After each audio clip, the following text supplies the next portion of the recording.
दोस्तों welcome to my YouTube channel. आज मैं मौर्य उत्तर काल के बारे में पढ़ाने वाला हूँ। इससे पहले मैं मौर्य वंश के बारे में पढ़ाया हूँ, ठीक है। मौर्य उत्तर काल, ठीक है। प्रागैतिहासिक काल से लेकर मौर्य काल तक हम पढ़ा चुके हैं ऑलरेडी। अगर वीडियो नहीं देखे हैं आप लोग तो जाके एक बार प्लेलिस्ट में चेक कर सकते हैं, ठीक है। मौर्य काल के बाद जो काल आया वो उसको मौर्य उत्तर काल बोलते हैं। ये यहाँ पे है, ठीक है। देखते हैं हम लोग वीडियो में। मौर्य साम्राज्य का अंत होने के बाद अब मगध की राजनीतिक एकता छिन्न भिन्न होने लगी। भारत के उत्तरी पश्चिमी घाट पर अनेक विदेशी आक्रमणकारियों ने आक्रमण करके अनेक स्थानों पर अलग अलग राज्य की स्थापना करने लगे। दक्षिण भारत में भी कई सामंतों ने अपने स्वतंत्र राज्य की घोषणा कर दी। इस प्रकार पूरा जो मगध साम्राज्य जो पहले से था वो बिखर गया, ठीक है। उसके बाद फिर क्या हुआ, शुंग वंश आया, ठीक है। उसके बाद शुंग वंश में क्या है, पुष्यमित्र शुंग। शुंग वंश का संस्थापक पुष्यमित्र शुंग था। शुंग वंश का जो संस्थापक था वो पुष्यमित्र शुंग था। यह मौर्य साम्राज्य के अंतिम शासक बृहद्रथ का सेनापति था। इसने बृहद्रथ की हत्या कर दी और उसके बाद मौर्य वंश के स्थान पर शुंग वंश की स्थापना कर दी। यह प्रथम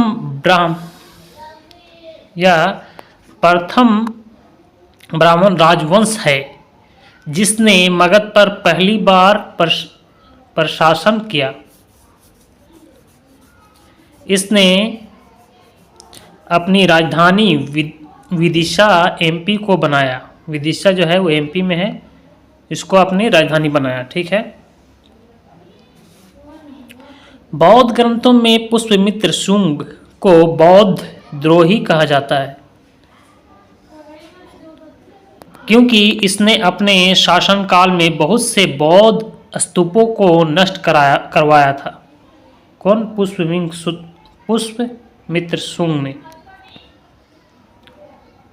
इतिहासकारों का मानना है कि पुष्यमित्र शुंग ने अपने जीवन के अंतिम दिनों में बौद्ध धर्म की महानता को समझा और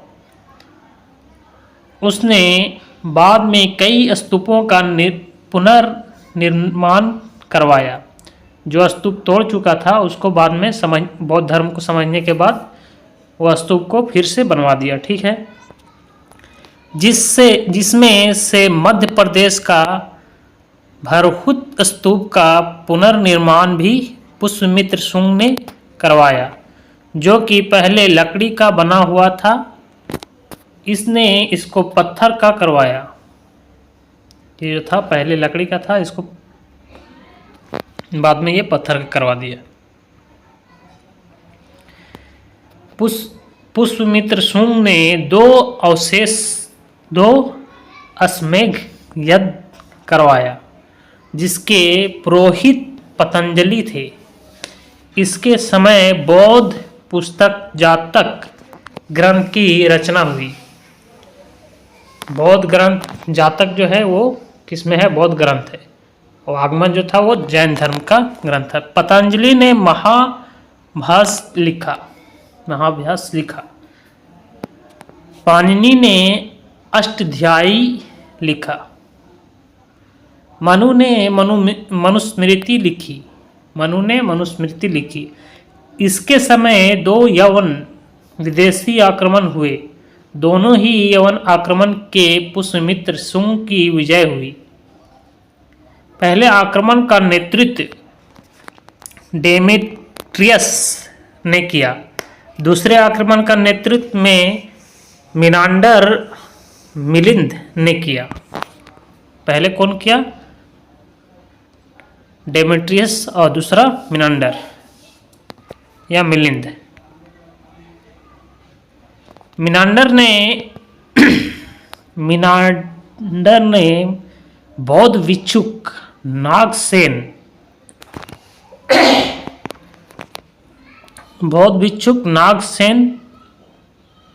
से बौद्ध धर्म की शिक्षा ली। किससे? बौद्ध भिक्षुक जो थे वो कौन थे? नागसेन। उससे मिनांडर ने बौद्ध धर्म की शिक्षा ली और उसने बौद्ध धर्म अपना लिया। ठीक है, उसके बाद फिर ये जो था बौद्ध धर्म अपना लिया से शिक्षा लेने के बाद। पुष्यमित्र शुंग ने कलिंग नरेश खारवेल से भी युद्ध किया, परंतु खारवेल ने इसे पराजित कर दिया। खारवेल जो था इसको पुष्यमित्र शुंग को पराजित कर दिया। पुष्यमित्र की मृत्यु के बाद इसका पुत्र अग्निमित्र इसका उत्तराधिकारी बना। कालिदास की रचना मालविकाग्निमित्रम में विदिशा के राजा अग्निमित्र और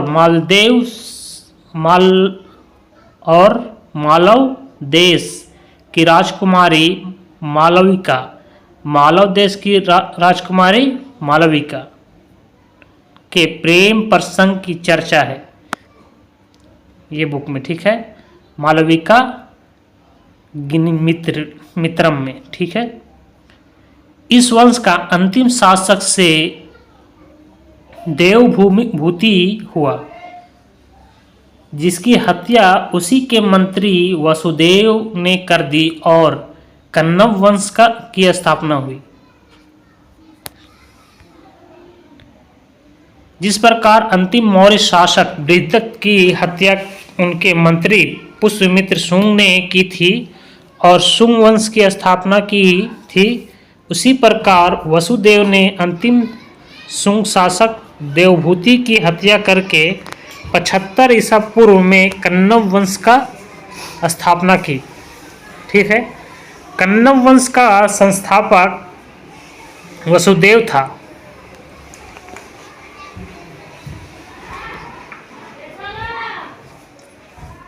कन्नव वंश का जो संस्थापक था वो उसका क्या नाम था? वसुदेव। अंतिम शुंग शासक देवभूति की हत्या करके 75 ईसा पूर्व में कन्नव वंश की स्थापना की। इसका संस्थापक जो था कन्नव वंश का वो वसुदेव था। इस वंश का अंतिम शासक सुशर्मा था, जिसकी हत्या उसके मंत्री सिमुक ने कर दी और उसके बाद सातवाहन वंश की स्थापना कर दी। ठीक है, इसके बाद देखते हैं सातवाहन वंश का संस्थापक सिमुक था। इसका संस्थापक कौन था? सिमुक, सातवाहन का। प्रारंभ में यह वंश महाराष्ट्र के क्षेत्र में था, किंतु शक राजाओं ने उन्हें महाराष्ट्र छोड़ने पर विवश कर दिया और सातवाहन वंश को आंध्र प्रदेश में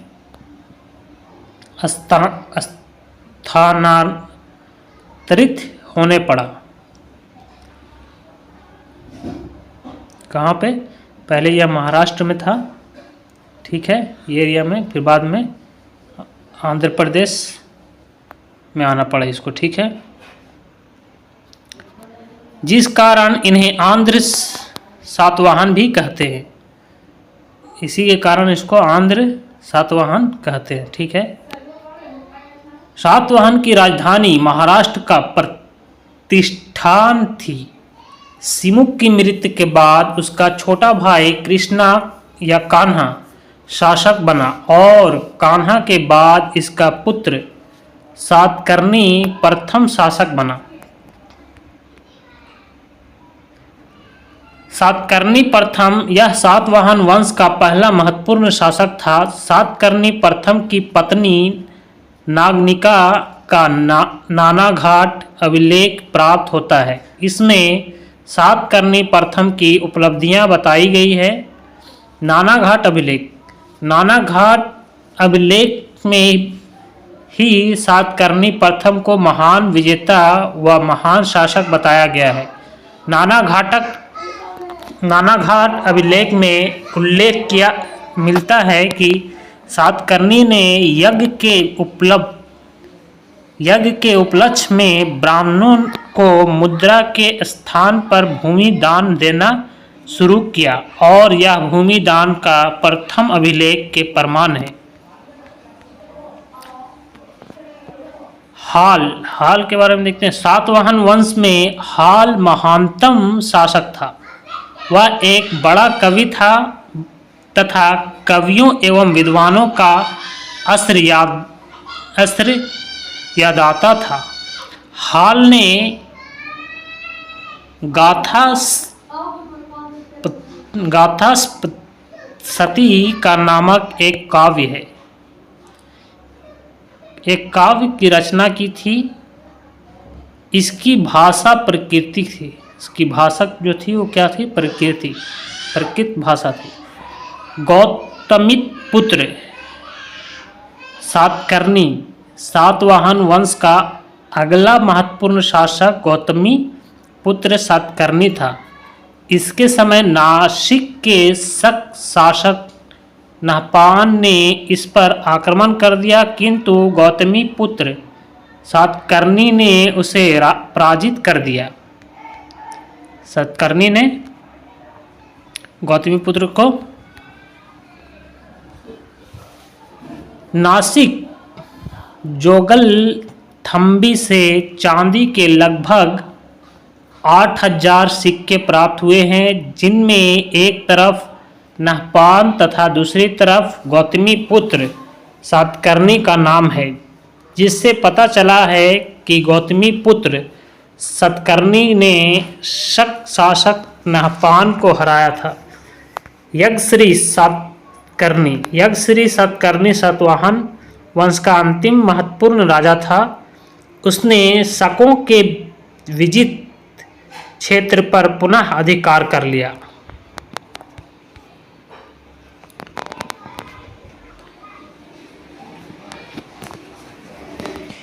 यज्ञश्री सातकर्णी व्यापार एवं जल यात्रा का प्रेमी था।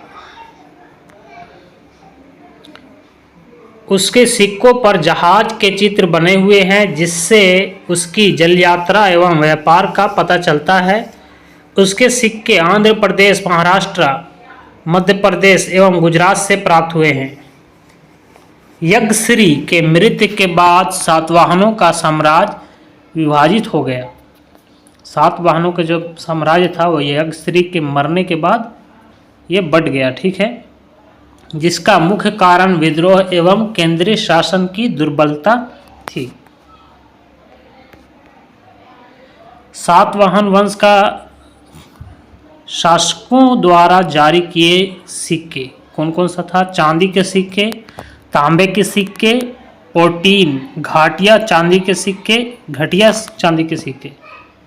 ये भी था सीसा के सिक्के। ये 4 सिक्के था, ठीक है। कौन सा? चांदी, तांबा, पोटीन, घटिया चांदी के सिक्के। पोटीन मतलब घटिया चांदी के सिक्के, और सीसा। सातवाहन समाज मात्र सत्तात्मक था। यहाँ नाम के पहले माता का नाम लिखा जाता था। कहाँ? सातवाहन समाज में। तथा किंतु राजा पुरुष ही होते थे। राजा जो थे वो पुरुष थे, महिला नहीं। एक बार हम लोग प्रीवियस ईयर क्वेश्चन देख लेते हैं। अंतिम मौर्य सम्राट बृहदत्त की हत्या कर किसने सुंग वंश की स्थापना 185 ईसा पूर्व में की? किसने की? पुष्यमित्र सुंग, ठीक है। पुष्यमित्र शुंग मौर्य सम्राट बृहद्रथ की राजकीय सेना में किस पद पर आसीन था? इसको एक बार पीछे देखना पड़ेगा। कण्व वंश का संस्थापक कौन था? ये जो था स्टार्टिंग में ही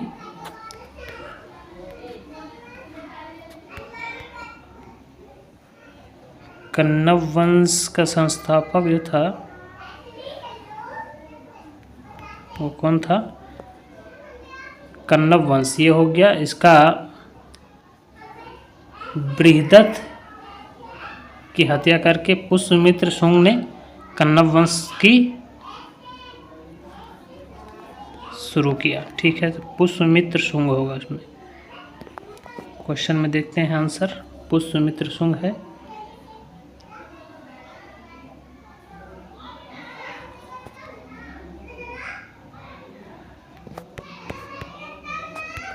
क्वेश्चन आगे देखते हैं। सातवाहनों के समय में मुद्रा सर्वाधिक किस धातु के बने थे? सीसा के। सातवाहन आंध्र सातवाहन वंश का संस्थापक कौन था? सतकर्णी, गौतमी। इसको एक बार पीछे देखिएगा, जस्ट हम लोग डिस्कस किए हैं। सातवाहनों ने आरंभिक दिनों में अपना शासन कहाँ शुरू किया? कहाँ शुरू किया? आंध्र प्रदेश में।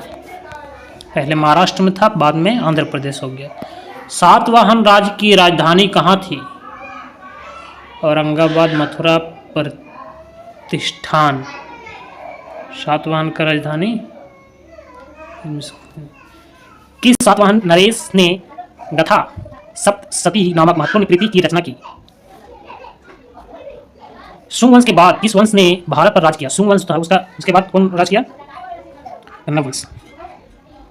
प्राचीन भारत का महान व्याकरण पतंजलि किसका समकालीन था? पुष्यमित्र शुंग।